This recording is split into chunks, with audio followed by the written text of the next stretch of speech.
Buat teman-temanku yang baru gabung, bisa cek di playlist untuk urutan videonya. Untuk judul baru, bisa cek juga di playlist channel ini. Bab 534 banding 534. Jenius sejarah juga dibagi menjadi beberapa tingkatan. Konstitusi Fei Yun saat ini telah melampaui semua jenius di Jin, tetapi ia masih memiliki cara untuk pergi sebelum mencapai puncak. Demiriat bis fisik akan memungkinkannya mencapai puncak ini. Puncak khusus ini berarti bahwa seseorang akan menjadi eksistensi tertinggi di antara tingkat bakat ini. Untuk melampaui ini, dibutuhkan lebih dari bakat bawaan dan kerja keras. Tingkat selanjutnya disebut mitos, seseorang harus menjadi anak favorit nyata dari surga dengan keberuntungan luar biasa dan petualangan yang sukses. Pada puncak sejarah yang agung, seseorang bisa menjadi raksasa setengah langkah dan membunuh raksasa atau melawan super raksasa, mandat surga tingkat 8. Pada tingkat raksasa, mereka tidak akan terkalahkan seperti raja sejati kecuali makhluk tercerahkan akan datang. Adapun jenius mitos, seseorang bisa membunuh Paramount Giant tingkat 9 sembari hanya setengah langkah. Pada tingkat raksasa, mereka akan mampu melawan makhluk yang tercerahkan. Tingkat kejeniusan ini sangat jarang. Belum lagi Jin, bahkan kelima dinasti yang digabungkan tidak pernah memiliki puncak kejeniusan sejarah besar, apalagi yang mitos. Mereka belum pernah mendengar level ini juga. Fei Yun bertujuan untuk tingkat puncak, tidak hanya untuk memerintah di kalangan pemuda tetapi juga dapat bertarung melawan para penanam yang lebih tua. Dia ingin menjadi sekuat mungkin dalam waktu sesingkat dan bersaing dengan yang terkuat dari Jin. Raungan yang mengerikan bergema. Gelombang guntur besar datang dari Vena, mengubah seluruh tempat menjadi lautan petir setelah bergetar terus-menerus. Baut petir ungu setebal cangkir datang dari langit. Ini tampak seperti permulaan dunia, destruktif dan mengerikan. Binatang buas berusia 700 hingga 800 tahun dengan cepat melarikan diri dengan ketakutan di mata mereka seperti burung yang dikejutkan oleh bolsot. Sebuah monster ganas akan datang. Seekor binatang buas masih bisa minum pil untuk mengurangi waktu kultivasi mereka. Fei Yun dengan cepat mengeluarkan cincin itu untuk perlindungan. Itu adalah harta peringkat ketiga sekarang sehingga memancarkan 5 lapisan penghalang, masing-masing diperkuat oleh diagram. Binatang roh milenium akan datang. Dia ingin mengumpulkan 9 pil terakhir tetapi sudah terlambat. Sebuah ledakan datang dengan kekuatan yang menyebabkan bagian-bagian tubuhnya runtuh sementara jubahnya menjadi compang camping. Sebuah cakar panjang 10 meter menjangkau dari Vena dengan sinar energi yang tajam dan arus petir ungu, diambang menangkap Fei Yun sepenuhnya. Fei Yun tetap tak kenal takut dan berubah menjadi pusaran. Dia menangkap pil ke-20 saat melarikan diri dari cakar ini. Dia tidak keberatan mengambil makanan di depan rahang singa. Seekor binatang milenium sebanding dengan raksasa. Sangat marah melihat mangsanya melarikan diri dari cengkeramannya dan meraung, melepaskan ombak yang menggelegar. 9 baut kilat melonjak ke kepalanya. Baut ini tidak boleh diblokir sehingga Fei Yun memilih untuk menghindarinya menggunakan teknik gerakannya sambil mengambil 2 pil lainnya. Dia memiliki 20 saat ini, 6 lainnya masih mengambang di pembuluh darah naga seperti 6 bintang. Tidak mungkin Fei Yun akan menyerah pada pil berharga ini. Sayangnya, binatang milenium bukanlah lelucon. Dia lebih beruntung sebelumnya untuk mengambil satu tetapi dia benar-benar bermain dengan hidupnya. Boom! Sebuah tangan putih muncul entah dari mana dan menepuk binatang itu seperti seekor lalat. Gambar itu menghilang ketika sosok ramping melayang di nadi naga seperti dewi yang keluar dari sebuah lukisan. Dia dengan lembut menggerakkan jari-jarinya dan 6 pil yang tersisa jatuh ke genggamannya. Wanita jahat telah terbangun. Dia adalah satu-satunya yang bisa dengan mudah mengalahkan binatang milenium. Fei Yun tetap tenang dan menyimpan 20 pilnya. Dia merapikan jubahnya dan berkata, "Terima kasih, Yang Mulia, karena telah mengalahkan binatang itu. Keenam pil ini adalah hasil dari upaya dan kekayaan seumur hidup saya, itu berkat Anda bahwa saya bisa menyimpannya." Petik 2. Fei Yun berdiri tegak sambil meraih satu tangan ke depan dengan tatapan yang tulus. Yang dia jawab, "Berhenti mengibaskan lidahmu di depan saya. Jika Anda ingin pil ini kembali, maka jawab pertanyaan saya." Petik 2. Pencuri sialan, aku tahu aku tidak akan begitu mudah mengambil sesuatu darinya. Fei Yun bergumam pelan. "Apa katamu?" Wajah cantik dan dingin wanita jahat itu terbuka. Matanya berkedip dengan kilatan dingin. Dia terbatuk 2 kali dan melakukan pose, tolong lakukan, Yang Mulia, tolong tanyakan. Aku akan memberitahumu semua yang aku tahu. Petik 2. Pintar. Dia mengumpulkan energi untuk membentuk awan emas. Sebuah pusaran muncul di atas kepalanya, siapa kamu sebenarnya?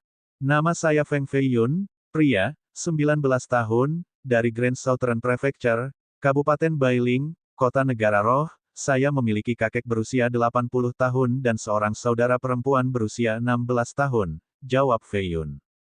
Berhenti. Wanita jahat itu meraih ke depan dan menciptakan sinar pedang yang menunjuk langsung ke dahinya, kamu berani berbohong padaku.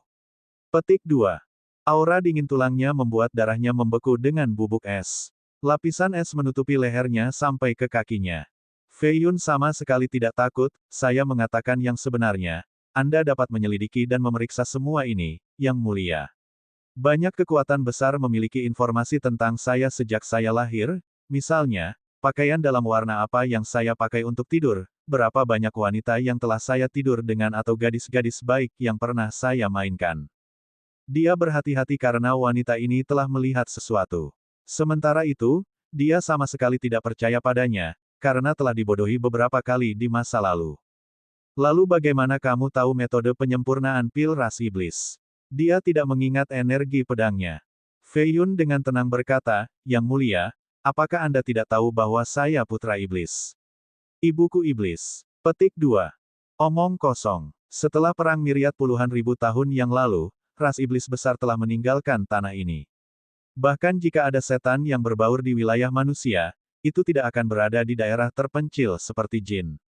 Petik 2. Feiyun juga menyadari perang ini di mana ras setan, suku manusia, dan makhluk misterius lainnya terlibat.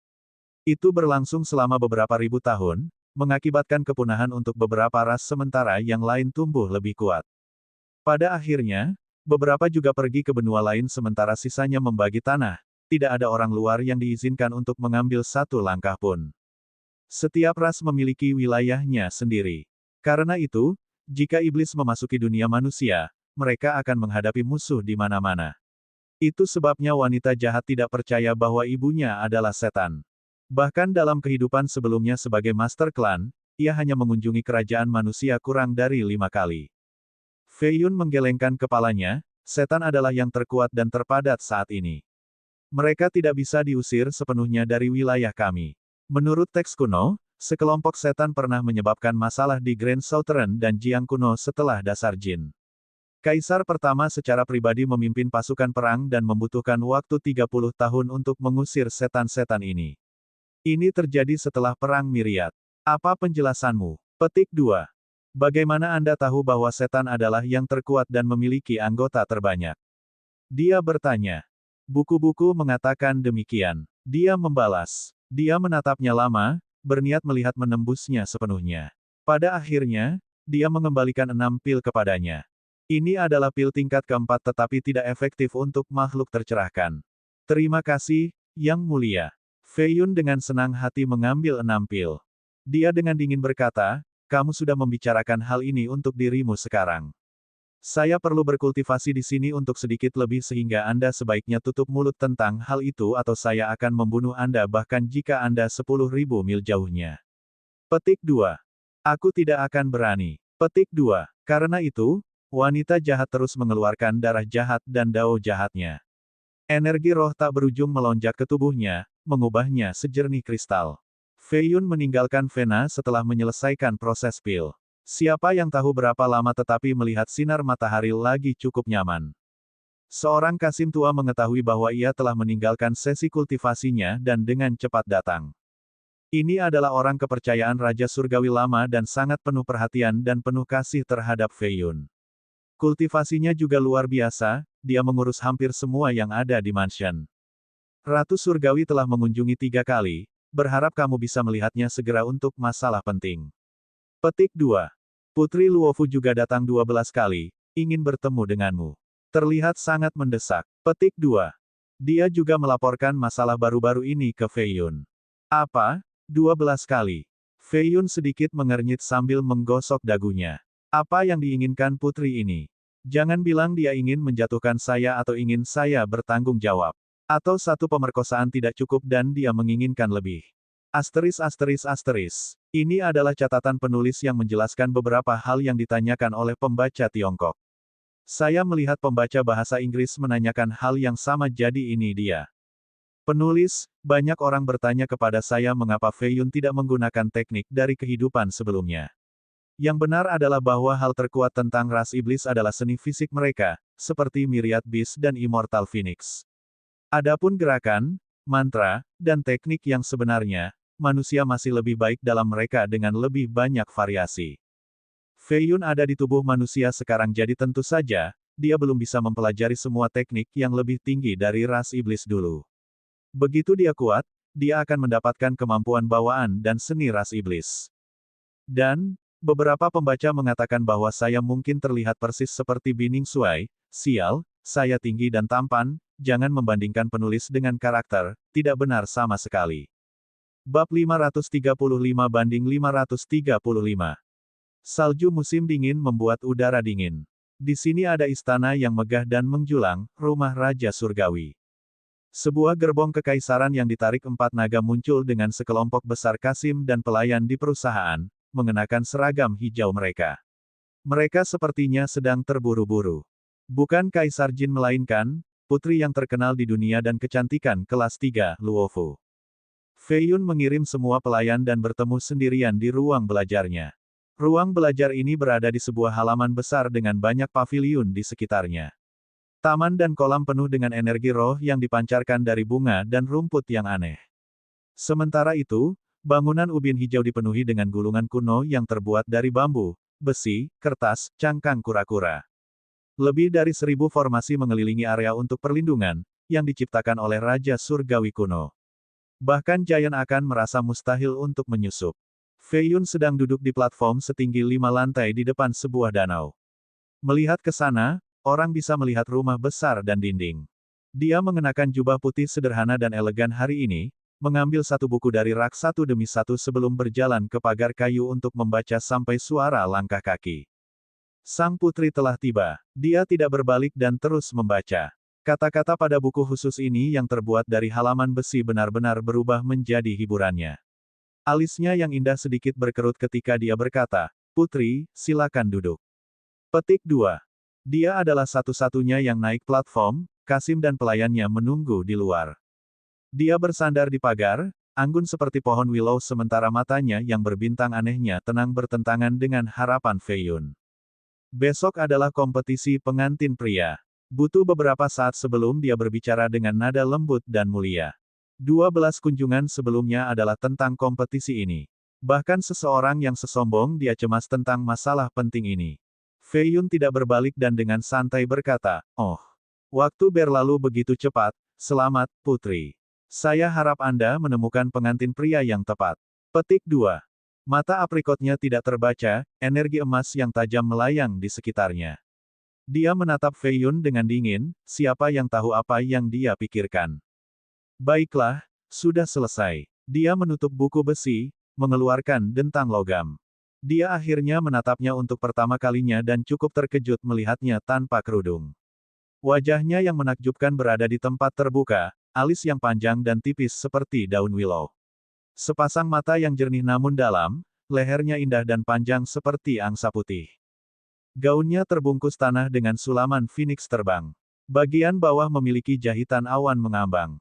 Meskipun dia diam-diam duduk di pagar, sepertinya dia adalah seorang permaisuri yang berdiri di atas segalanya.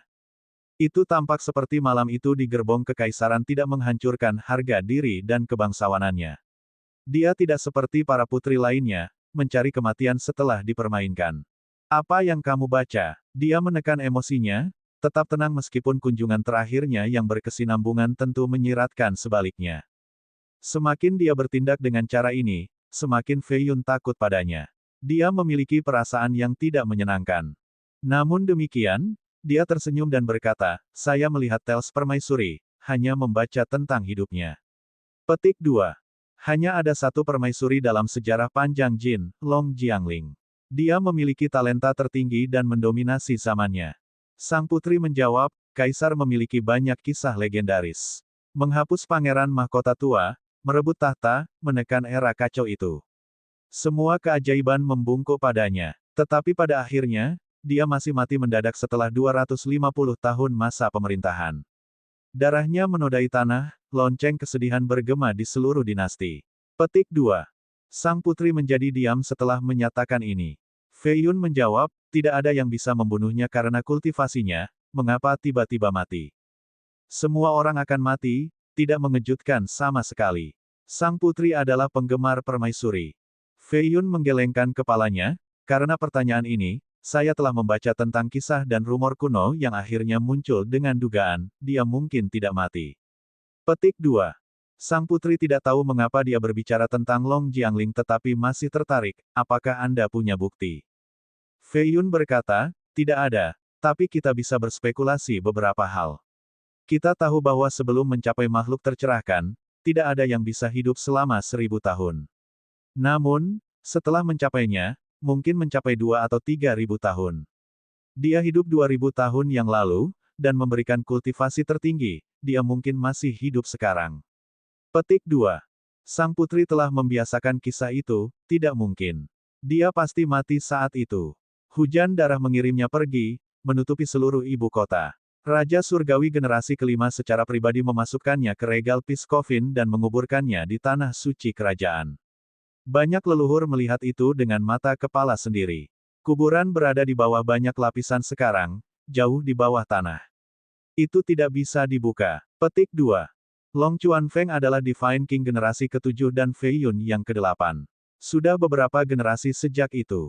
Tentu saja, ini ditulis dengan jelas dalam Empress Tales. Tapi Anda tidak berpikir itu aneh. Petik 2. Tidak ada yang aneh dengan itu. Sang putri menegaskan. Ada lebih banyak informasi tentang kematian permaisuri, tetapi hanya leluhur di klan kerajaan yang mengetahui rahasia itu. Namun demikian, semua orang tutup mulut karena itu dapat mempengaruhi reputasinya. Fei Yun melanjutkan, setelah kematiannya, banyak krisis terjadi di sini setiap beberapa abad. Namun, mereka semua terpecahkan seolah-olah ada tangan yang tak terlihat membantu dinasti. Petik 2. Misalnya, kekacauan saat ini seharusnya belum pernah terjadi sebelumnya. Namun, Raja Surgawi dan Kaisar Jin keduanya turun tahta, satu ingin menerobos ke ranah berikutnya sementara yang lain bersiap-siap untuk kompetisi Rex. Itu penjelasan yang masuk akal, tapi agak terlalu dipaksakan. Budidaya Raja Surgawi di atas obat-obatan sudah cukup untuk bertahan 100 tahun lagi, dia bisa membantu mengakhiri kekacauan sebelum turun tahta. Adapun Kaisar, saya telah mengirim orang untuk mengumpulkan informasi tentang Kaisar dari 4 dinasti lainnya. Kaisar Jin mungkin bukan yang terkuat, tapi dia jelas bukan yang terlemah juga. Petik 2. Sang putri hanya khawatir tentang tahta sehingga dia tidak memikirkan hal-hal lain ini. Matanya bersinar dengan kontemplasi, apa maksudmu? Fei Yun menjelaskan, Raja dan Kaisar dapat turun tahta tanpa khawatir, meninggalkan masa kekacauan ini untuk kaum muda. Mereka harus memiliki sesuatu atau seseorang untuk diandalkan. Petik 2. Jadi ini sebabnya kamu berpikir permaisuri masih hidup. Fei Yun belum mengungkapkan semuanya, Anda tahu tentang Gunung Potala, tanah suci nomor 1 saat ini dari faksi sesat. Sang putri mengangguk, 2000 tahun yang lalu, Raja Beken dari kuil Shenluo menghilang sehingga sekte dibagi menjadi 10 aula. Mereka langsung jatuh dari kasih karunia dan Gunung Potala mengambil keuntungan dari ini, menurunkan 10 aula, Gunung Yin Yang, dan 3 alam sesat untuk menjadi yang terkuat. Petik 2. Raja Beken juga dikenal sebagai Raja Sesat, satu-satunya orang yang sebanding dengan permaisuri selama era itu.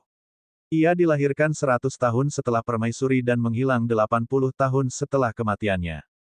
Apakah kamu tahu mengapa? Dia bertanya lagi. Sang putri menjawab, karena Gunung Potala memiliki karakter mengerikan, mampu menekan sekte sesat lainnya. Petik 2. Fei Yun berdiri dan berkata, seseorang pernah mengatakan kepada saya bahwa karakter mengerikan ini memiliki ikatan yang dalam dengan Raja Surgawi sebelumnya dan klan kerajaan. Petik 2. Cendekiawan surga menghitung adalah orang yang mengatakan ini padanya. Sang putri cerdas dan mengerti apa yang ingin dikatakannya. Dia mencibir, jadi kamu pikir orang itu adalah permaisuri yang telah meninggal selama 2000 tahun. Petik 2. Jika orang itu bukan permaisuri, mereka masih akan berhubungan dengannya dalam beberapa hal. Dia percaya.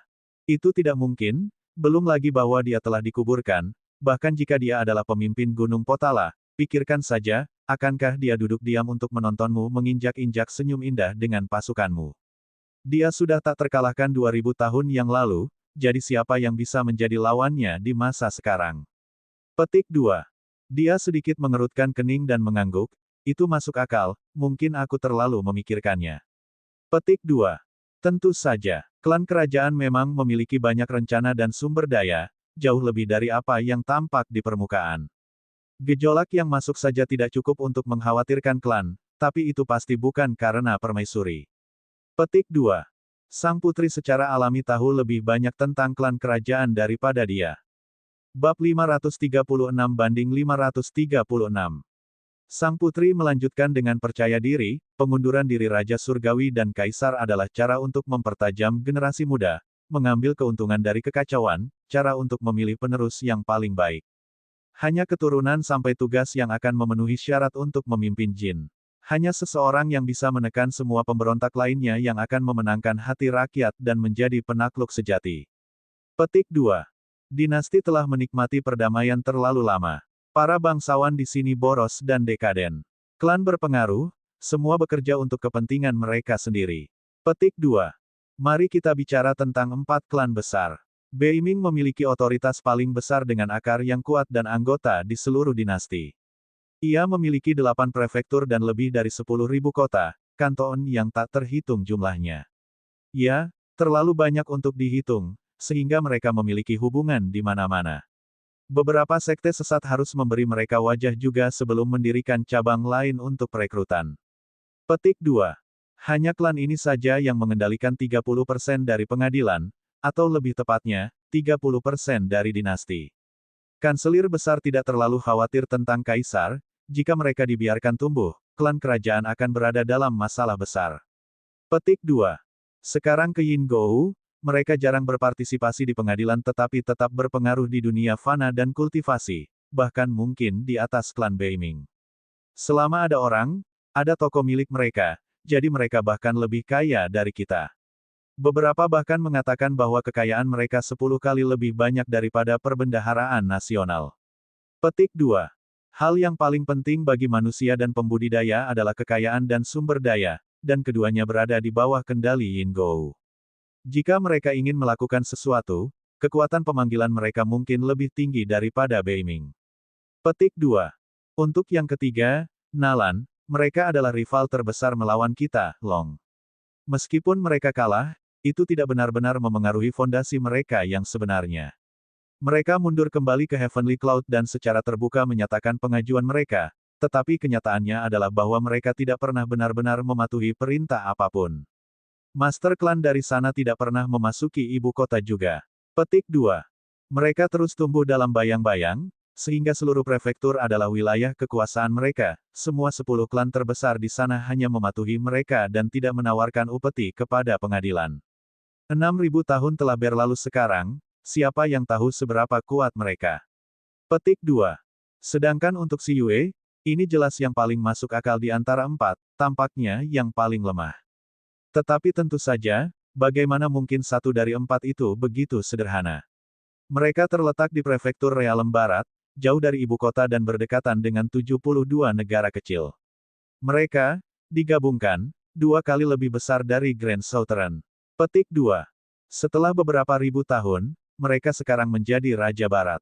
Para bangsawan dari negara-negara kecil ini telah menjadi boneka mereka dan bahkan menawarkan upeti kepada mereka, lebih dari yang mereka lakukan untuk klan kerajaan. Petik 2. Selain itu, mereka cukup berpengaruh di Yuqian dan Tianlong dinasti juga, memiliki kekuatan militer di sana. Meskipun mereka tidak benar-benar menunjukkan diri mereka di Jin, begitu sesuatu terjadi di sini, mereka akan berubah menjadi binatang buas yang perkasa. Ya, klan ini tidak mungkin berspekulasi. Petik 2. Ekspresinya menjadi serius ketika dia menunjuk ke Cakrawala. Bagaimana mungkin Kaisar tidak tahu tentang 4 klan yang ambisius ini? Bagaimana mungkin klan kerajaan tidak peduli? Sayangnya, mereka terlalu kuat dengan akar yang dalam, beberapa lebih tua dari klan kerajaan, tidak ada cara mudah untuk merawat mereka. Upaya apapun hanya akan mengingatkan dan membuat mereka lebih berhati-hati di masa depan, sehingga Kaisar pun tidak berdaya dalam hal ini, terlepas dari kekuasaannya. Petik 2. Fei Yun menemukan sang putri lebih pintar dari yang diharapkan dan telah berpikir cukup hati-hati, lebih menyadari situasi genting Jin lebih dari siapapun. Dia berkata, jika Anda benar, maka Jin seperti pohon layu di ambang kematian, sakit di sekitar. Setengah dari Grand Southern Prefecture telah jatuh ke mayat-mayat jahat, perbatasan utara dibagi oleh gua mayat dan semua pejabat pemerintah terbunuh, Earthchild diambil oleh 3 sekte abadi, menyatakan kemerdekaannya, Heavenly Cloud berada di bawah Nalan, wilayah barat berada di bawah Siyue. Jadi 5 dari 8 tidak di bawah Jin, dan 3 sisanya sangat dipengaruhi oleh Yin Gou dan Beiming. Sepertinya Jin cukup sakit-sakitan. Petik 2. Yang dia jawab, itu sebabnya ini adalah periode kacau, tetapi juga kesempatan yang baik untuk mematahkan kekuatan 4 klan besar menggunakan bidat dan pembudidaya lainnya. Kurangi kekuatan mereka dan konsolidasi kekuatan kita. Petik 2. Kamu tidak takut menuju kehancuran? Jawabnya, tentu saja. Dinasti dapat berubah menjadi abu dengan membuat gerakan yang salah, tetapi penyakit lama membutuhkan obat yang kuat. Untuk menyembuhkan pohon layu ini, kita harus memotong semua daun dan rantingnya, bahkan mungkin batangnya. Matanya bersinar terang, tampak penuh dengan kekuatan luar biasa di dalam tubuhnya yang ramping. Dia menggosok telapak tangannya dan berkata, memotong batang pada tahap terakhir ini sama dengan memotong semua penyakit, maka benih baru dapat tumbuh dari akar. Petik 2. Sang putri mengangguk, tentu saja, ini adalah skenario terburuk karena tanpa batang, akarnya dapat mati juga. Petik 2. Ini adalah alasan sebenarnya untuk turun tahta mereka dan tidak peduli dengan kekacauan. Mereka ingin menggunakannya untuk menyembuhkan Jin. Dia berkata, ini hanya spekulasi saya. Siapa yang tahu apa yang sebenarnya mereka berdua pikirkan? Petik 2. Milikmu lebih bisa dipercaya daripada milikku. Dia terkesan dengan analisisnya, terdengar seperti seorang permaisuri yang potensial. Long Changyue dan Long Se-nya mungkin cerdas, tetapi keduanya berfokus untuk bersaing memperebutkan tahta pertama kemudian khawatir tentang kekacauan. Sayangnya, mereka tidak akan memiliki analisis mendalam tentang situasi saat ini. Angin bertiup, cukup kuat untuk membalik beberapa halaman buku kuno. Gaunnya juga mengembang saat dia duduk di sana, menunjukkan kecantikannya yang polos namun luhur, dua aura yang kontras. Setelah beberapa saat, dia berkata, Feng Fei Yun, saya perlu memberitahu Anda sesuatu. Petik 2. Dia bisa melihat perubahan di matanya dan merasa ada yang tidak beres, ada apa? Dia pasti akan memunculkan pilihan pengantin pria, alasan sebenarnya di balik kunjungannya. Aku sudah mengatakan masalah di antara kita untuk Kaisar. Dia berkata dengan tenang. Jantungnya mulai berdetak cepat tetapi dia tetap tenang dan tersenyum. Putri, kamu pikir kamu bisa membuatku takut menggunakan Kaisar? Dia mengeluarkan dekrit kekaisaran, penuh dengan aura kaisar dan energi drakonik melayang di sekitarnya. Itu tentu saja dari kaisar. Dia menelan bagian kedua dari hukumannya. Gadis ini sangat jahat, sebenarnya memberitahu kaisar dan datang ke sini dengan dekrit. Apa yang dia inginkan? Seorang putri adalah kejahatan serius. Bahkan Raja Surgawi tidak akan bisa lolos dari kematian. Ayah manapun akan geram setelah mengetahui, apalagi seorang kaisar. Dia mengambil napas dalam-dalam dan menerima dekrit itu sambil berkata pada dirinya sendiri, dia jelas tidak memberitahunya tentang pemerkosaan, tidak ada yang baik untuknya, bukan gayanya. Ditambah lagi, aku akan berada di penjara sekarang jika itu masalahnya, tidak berjalan bebas seperti ini. Petik 1. Dia mulai membaca kata-kata angkuh dengan gaya drakonik. Setiap pukulan penuh dengan kekuatan, saya tidak akan mengejar ini karena keduanya adalah pihak yang mau. Namun, Anda hanya dapat menikahi satu putri. Jika Anda telah memilih Luofu, maka ambillah tanggung jawab. Atasi sendiri hal ini, tetapi jika Anda mengecewakannya, saya akan memihak Anda. Petik 2. Kata-kata ini sepertinya bukan berasal dari seorang kaisar melainkan seorang ayah. Sederhananya, ada niat membunuh yang kuat. Setelah dia membacanya, secara otomatis berubah menjadi abu. Sepertinya sang kaisar sangat mencintainya. Jika itu adalah putri lain, bahkan jika keduanya mau, tidur dengan saudara ipar akan mengakibatkan dia diusir dari klan kerajaan. Bahkan Fei Yun akan dipenggal. Dia pasti paling menyukai Luofu, berpikir bahwa dia adalah kandidat terbaik untuk tahta. Sepertinya dia mengimplikasikan bahwa aku harus membantunya. Fei Yun mengusap dahinya. Langkah dari Luofu ini memang bagus dan membuatnya lengah. Berubah dari kepasifan ke inisiatif. Itu adalah waktu pengembalian untuknya. Dia menghela nafas dan berkata, "Putri, tidak buruk sama sekali. Apakah Anda tidak takut akan amarahnya? Kamu dan Long Changyue telah memaksa tanganku jadi ini perlu. Bahkan jika Kaisar ingin aku mati, kamu akan dikuburkan bersamaku." Dia menyeringai, "Apakah Anda memahami keputusan tersebut? Persaingan akan datang. Jika Anda membiarkan orang lain menjadi pengantin pria, saya khawatir Kaisar tidak akan memaafkan Anda." Petik 2. Dia balas tersenyum, "Kompetisi ini juga dekrit dari Kaisar, tidak ada yang bisa mengubahnya sekarang karena seorang Kaisar tidak kembali pada kata-katanya. Saya ingin membantu Anda, tetapi sudah terlambat untuk menemukan cara untuk membatalkannya karena besok." Petik 2. Dia menghela nafas lagi, mengangkat bahu seolah tak berdaya. Bab 537. Sang putri berkata, "Kamu akan datang dengan sesuatu karena jika kamu tidak bisa, aku akan memberitahu dunia bahwa aku sudah menjadi wanita kamu.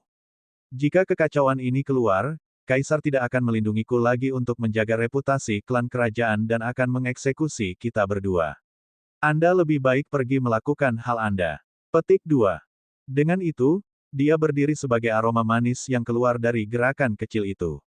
Gaun putihnya berkibar saat dia pergi. Itu mungkin terlihat seperti negosiasi tetapi langkahnya cukup kejam, tidak hanya untuk Fei Yun tetapi juga untuk dirinya sendiri. Kegagalan akan berakhir dengan kematian. Mata Fei Yun terus berubah sebelum dia memutuskan untuk tersenyum, "Jika Kaisar tahu tentang kami, maka Anda tidak perlu meninggalkan rumah malam ini, Putri." Petik 2. "Apa yang kamu inginkan?" Ekspresinya berubah begitu dia berhenti. "Besok sudah jadi calon pengantin pria jadi kita hanya punya 1 hari untuk bersiap, kita akan menghabiskan malam ini secara alami untuk membuat rencana, jadi kemana kamu pergi?" Haha. Tawa Fei Yun terlalu akrab baginya dan membuat kakinya gemetar, mengingat rasa sakit yang mengerikan malam itu di kereta. Tinggal di mansion tidak berbeda dengan tinggal di sarang serigala, apakah dia akan tinggal atau tidak? Dia akhirnya memutuskan untuk tinggal. Mereka berdua menghabiskan sepanjang malam, dari ruang belajar ke ruang pribadi, dari kursi ke tempat tidur sampai keesokan paginya. Dia berbaring telanjang dengan kulitnya, mengkilap dan seperti giok terbungkus selimut. Matanya yang cantik tertutup rapat, berbentuk seperti bulan sabit. Bulu matanya sedikit melengkung sementara rambutnya yang halus menutupi leher putihnya. Pipi putihnya sekarang sedikit merah muda. Tangan Fei Yun meraba-rabanya yang kenyal sementara yang lain di perutnya dengan satu kaki di atasnya, memeluknya sepenuhnya seolah-olah dia adalah kambing yang baru lahir. Dia tidak bisa melarikan diri semalam dari genggaman jahatnya. Kedua tangannya membuka kedua kakinya, lokasi tertentu di antara pahanya yang indah itu sedikit bengkak dan merah. Kedua kakinya tanpa kekuatan. Orang bisa membayangkan apa yang harus dia tanggung semalam. Seorang gadis biasa tidak bisa menangani konstitusi kuat Fei Yun. Saat dia memutuskan untuk tinggal, dia sudah siap secara mental. Siapa yang tahu kalau dia tertidur atau dipaksa tak sadar tadi malam. Tangannya ada di lehernya sementara bibirnya benar-benar tersenyum tipis. Tidak ada tanda-tanda kesombongan dan kemuliaan, dia menyerupai seorang gadis yang tidak berpengalaman yang ditipu oleh seorang paman jahat ke tempat tidur, mengatakan kepadanya bahwa itu adalah permainan yang sangat menyenangkan sebelum melakukannya beberapa kali, membawanya ke kematian dan kembali. Pada akhirnya, dia tidak punya kekuatan untuk meninggalkan tempat tidur. Pagi datang dengan salju yang berkibar sekali lagi. Angin dingin membuatnya melewati tembok kota dan menyengat orang seperti pedang. Seorang wanita berpakaian putih mengendarai salju. Dia memiliki sabuk giok biru yang menonjolkan pinggang tipisnya. Tinggi dan ramping dengan tatapan dingin, bahkan lebih mengerikan daripada salju di tanah. Dia berjalan melalui jalan utama rumah Raja Surgawi. Para kasim dan pelayan semuanya berlutut untuk menyambutnya. Tidak butuh waktu lama sebelum dia sampai ke kamar pribadi, berdiri di depan kuali dupa untuk melihat dua orang di tempat tidur dan pakaian yang berserakan di lantai. Matanya penuh dengan rasa tidak percaya. Ketika Long Changyue tiba di sini, Fei Yun dan Putri Luofu bangun juga, kewaspadaan para ahli. "Kalian berdua," mata Changyue menjadi dingin. Putri Luofu berubah menjadi sinar dan terbang dari tempat tidur dengan kelincahan iblis ular. Dia dengan cepat mengenakan pakaian luarnya dan menutupi dirinya sebelum memperlakukan Changyue seperti udara. Dia berhasil sampai ke meja rias dan mulai merapikan rambutnya. Fei Yun tidak menyangka Chang Yue akan berkunjung dan tersenyum masam. Kamu bangun pagi hari ini, Putri Yue. Petik 2. Sementara itu, Luofu selesai dengan rambutnya dan mulai menggambar alisnya. Pakaian luarnya melakukan pekerjaan yang buruk dalam menyembunyikan tubuhnya sepenuhnya. Sinar hitam kematian mengembun di ujung jari Chang Yue saat dia balas tersenyum. Besok adalah pilihan calon pengantin pria, tetapi sang putri suci sekarang tidur dengan Raja Surgawi. Jika saya mengungkap ini, klan kerajaan akan kehilangan semua wajah. Menurut Anda apa yang akan dilakukan Kaisar? Petik 2. Mata kristal Luofu sedikit berhenti ketika dia berhenti menggambar. Chang Yue melambaikan tangannya untuk membuka jendela sebelum berubah menjadi kabut hitam, bertujuan untuk keluar. Luofu berubah menjadi hantu lagi dan mengejar tetapi Fei Yun bahkan lebih cepat. Dia menjangkau dengan kecepatan luar biasa bahkan sebelum mengenakan celananya. Chang Yue tidak bisa keluar sebelum Fei Yun menyeretnya kembali ke kamar. Boom! Luofu menutup jendela dan membuat formasi untuk menyegel ruangan menggunakan artefak jiwanya. Mereka berdua tahu lebih baik daripada membiarkan Chang Yue pergi, terutama mengingat kepribadiannya. Kamu tidak akan meninggalkan tempat ini hidup-hidup.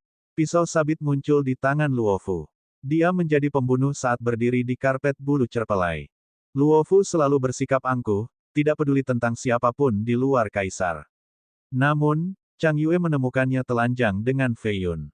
Kebanggaannya membuatnya ingin membungkam gadis itu. Chang Yue sama sekali tidak takut dan memberikan pandangan jijik, saya tidak berharap Putri Luofu yang terkenal, yang dicintai oleh semua keajaiban, menjadi pelacur murahan. Petik 2. Dia bertujuan untuk membuat Luofu marah. Kamu mati. Luofu melepaskan tebasan drakonik dengan ketajaman yang luar biasa. Dia nomor 1 di daftar bawah sehingga kultivasinya bukan lelucon. Kita akan lihat seberapa kuat dirimu, aku sudah menunggu ini. Chang Yue mendengus dan berubah menjadi sinar hitam. Dia menyentuh kekosongan dan sebuah pedang jatuh ke telapak tangannya.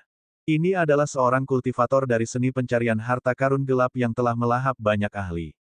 Karena teknik penyembunyian, tidak ada yang tahu seberapa kuat dia. Ini adalah dua pembudidaya wanita teratas dari generasi muda di Jin. Mereka berdua lebih kejam dari para jenius sejarah lainnya karena mereka ingin saling membunuh.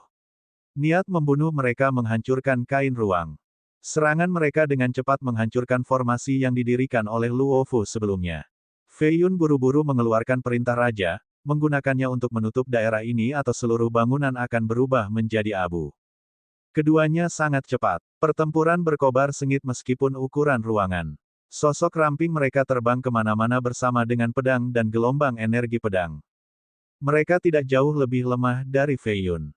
Jika bukan karena Ascension Platform yang menekan Luofu kembali di kereta, dia tidak akan menjatuhkannya dengan mudah. Dia berteriak, Fei Yun, tunggu apa lagi? Kami tidak akan hidup lama jika dia melarikan diri. Petik 2. Dia berdiri di samping, menggunakan cincin roh tak terbatas untuk perlindungan diri dan mulai merenungkan. Putri Luofu adalah sekutunya sekarang karena dia tidak akan mengungkapkan masalah ini. Ini bukan kasus Long Chang Yue. Konsekuensi terekspos tidak dapat dibayangkan, dan Chang Yue akan melakukan hal itu untuk menyingkirkan Luofu. Rumble. Fei Yun memanggil 5 diagram cincin itu. Kekuatan harta roh peringkat ketiga menghentikan Chang Yue dari mundur. Luofu juga menggunakan 9 teknik sakral berbeda dari klan kerajaan, menyebabkan pakaian Chang Yue robek di beberapa tempat. Keduanya bekerja bersama dan berhasil menaklukkan Chang Yue. Fei Yun akhirnya menyegel kultivasinya, menghentikan perlawanannya. Putri Luofu cukup menentukan, melepaskan serangan energi jari langsung ke dahi Chang Yue. Boom! Fei Yun menghentikan serangannya dan berkata, kita tidak bisa membunuhnya. Petik 2. Kenapa? Kita tidak bisa membiarkan masalah ini diketahui atau kita mati. Sang putri tidak mundur. Hanya dengan membunuh Chang Yue dia bisa tenang. Meskipun ditawan, Chang Yue masih mencibir, berani tidur dengan laki-laki namun tidak berani memberitahu orang lain. Luofu, sepertinya aku melebih-lebihkanmu sebelumnya. Kau kalah dengan pelacur di rumah bordil. Paling tidak, pelacur itu cukup berani untuk mengakui tentang tidur dengan laki-laki. Petik 2.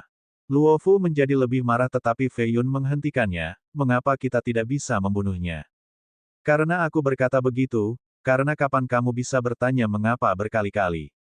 Fei Yun dengan dingin berkata dengan sikap keras, kamu bisa pergi sekarang, aku akan mengurus ini. Petik 2. Feng Fei Yun. Kamu, baiklah. Sang putri merengut setelah melihat Fei Yun mengeluarkan platform kenaikannya. Dia menyetujui dan mengenakan pakaiannya, merapikannya, lalu pergi. Dia hanya seorang budak sebelum platform Ascension dan tidak bisa melawannya.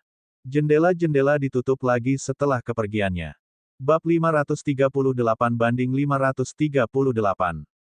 Kau membuatku merasa kasihan. Mata Long Changyue mengandung cahaya jahat dengan tekanan yang menekan. Aku tidak mengasihani kamu atau orang lain dalam hal ini. Jika Anda tidak menyelamatkan saya sebelumnya, Anda sudah mati. Dia berkata. Saya melihat. Dia tampak sedikit kecewa. Jadi itu hanya pembayaran. Dia kemudian berkata, besok adalah kompetisi. Semua keajaiban ada di sini, tembakan besar yang nyata, semua hanya untuk menikahi Putri Luofu. Apa kau tahu konsekuensinya setelah mereka tahu dia bukan perawan? Petik 2. Dia mulai merenung. Dia melanjutkan, tidak ada yang bisa membatalkan kompetisi dan Luofu akan menikah dengan pria lain. Bahkan, Anda secara pribadi akan mengirimnya pergi, tetapi semua pria posesif. Apakah Anda tidur dengannya karena cinta atau tidak? Saya yakin Anda tidak ingin dia tidur dengan orang lain. Petik 2. Kamu benar, aku akan sangat sedih apakah itu Luofu atau kamu tidur dengan orang lain. Dia menyentuh dagunya. Lalu apa yang akan kamu lakukan? Dia tersenyum dingin. Hanya satu solusi, kematianmu. Dia balas tersenyum. Senyum Changyue membeku. Dia cukup pintar untuk takut akan senyum khusus ini. Hanya ada satu solusi, jika dia mati, maka pertunangan mereka akan dibatalkan. Sementara itu, Raja Surgawi harus menikahi seorang putri, jadi Luofu adalah pelamar yang sempurna. Ini adalah alasan lain mengapa Luofu sangat marah membunuh Changyue. Kau benar-benar ingin membunuhku. Dia berdiri di sana tanpa rasa takut, hanya nada kesedihan yang tak terbaca di matanya.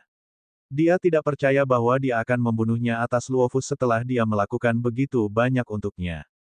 Dia tidak tahu perasaan apa yang dia miliki untuk Fei Yun, tapi setiap kali dia dalam bahaya, dia tidak bisa tidak mempertaruhkan nyawanya untuk membantu. Hati seorang wanita tidak mungkin berspekulasi, bahkan untuk diri mereka sendiri. Awasi. Matanya berubah dingin dengan energi jahat yang meletus. Dia mendorongnya keluar dari jalan sinar pedang yang tajam menusuk menembus dinding langsung ke tempat dia berdiri. Itu mengerikan, penuh dengan niat membunuh. Mereka tidak buruk, menyusup ke mansion. Dia melepaskan telapak tangan lain dan menghancurkan pedang perunggu dan energinya. Dia meraih kekosongan dan menyeret sosok hitam sebelum menghancurkan lehernya. Jeritan keras datang sebelum berhenti seketika. Sosok hitam berguling-guling di tanah dengan darah hitam keluar. Tubuh dimakan oleh beberapa bentuk asam korosif. Changyue adalah seorang spiritualis sehingga kesadarannya bahkan di atas dirinya. Namun, kultivasi dan inderanya tersegel sehingga dia tidak bisa mendeteksi ambuser. Dia akan mati sekarang jika dia tidak mendorongnya. Dari ini, dia bisa tahu bahwa dia tidak ingin membunuhnya. Mereka minum racun sebelumnya dan bisa bunuh diri dengan satu pikiran, melelehkan pakaian dan mayat mereka. Sepertinya seorang pembunuh. Changyue menyimpulkan. Itu adalah organisasi pembunuh nomor satu di Jin, Pinnacle Fate Ending Palace.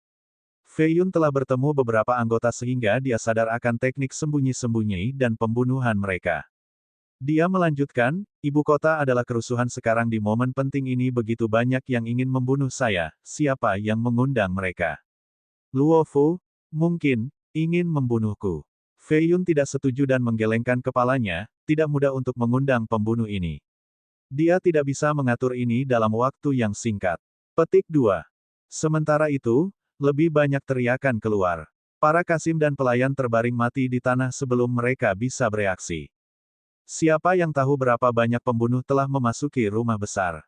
Mereka membunuh semua orang yang terlihat. Sekelompok penjaga mengenakan baju besi militer tebal sedang berpatroli di rumah besar. Untuk beberapa alasan, mereka berhenti bergerak setelah angin dingin. Armor menjadi kosong, semua daging di dalamnya telah berubah menjadi abu berdarah. Seorang kasim yang kuat sedang menyapu salju. Mata tuannya menjadi serius saat energi valet keluar dari dantiannya untuk membentuk lonceng surgawi untuk perlindungan diri. Dia merasakan riak-riak di udara dan mengucapkan, siapa yang berani menyusup ke rumah Raja Surgawi.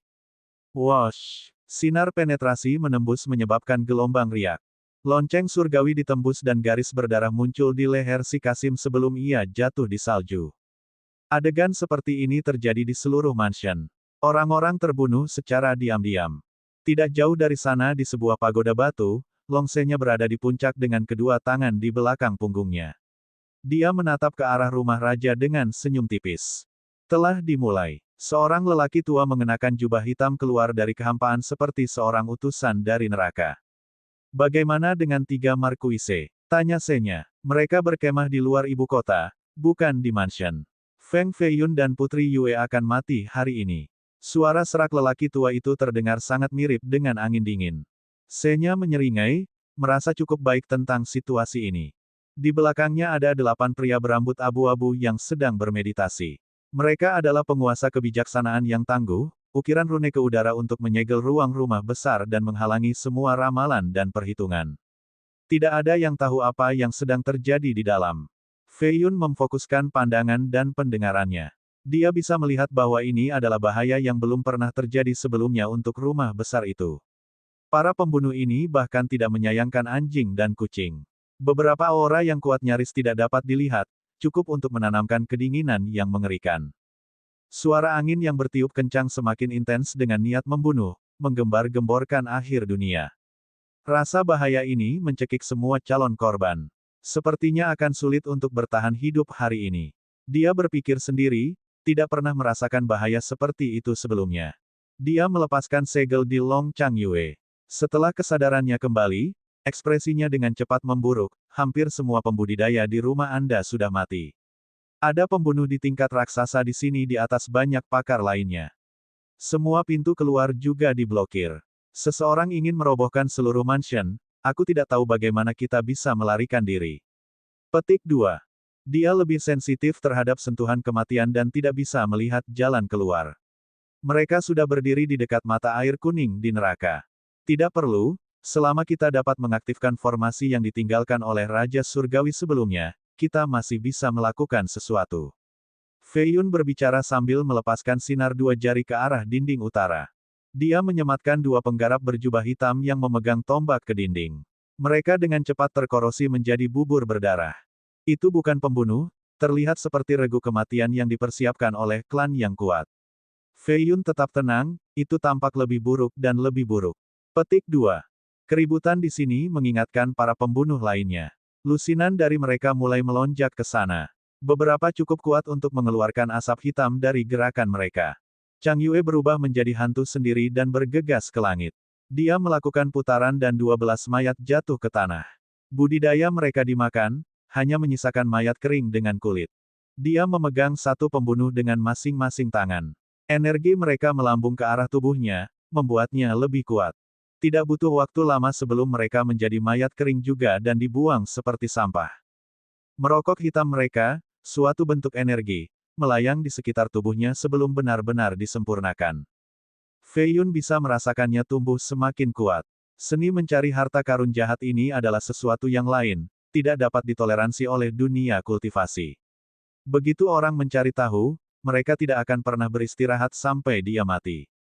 Seni-seni jahat ini diciptakan oleh seorang peneliti besar dan ahli harta karun, mendasarkan mereka pada metode penanaman hantu dan mampu melahap buah dao orang lain dan budidaya. Setiap kali seorang ahli harta karun jahat keluar, mereka akan menyebabkan pertumpahan darah yang mengerikan. Mereka disembunyikan di bagian harta karun catatan pencari harta karun istana makam.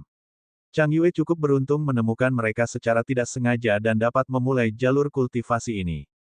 Pindah, biarkan aku mengaktifkan formasi. Feiyun mengeluarkan perintah raja. Itu memancarkan cahaya eksplosif yang bergegas ke langit sebelum tersebar di seluruh mansion. Lebih dari 10.000 formasi diaktifkan dan menerangi seluruh tempat. Pluf, pluf.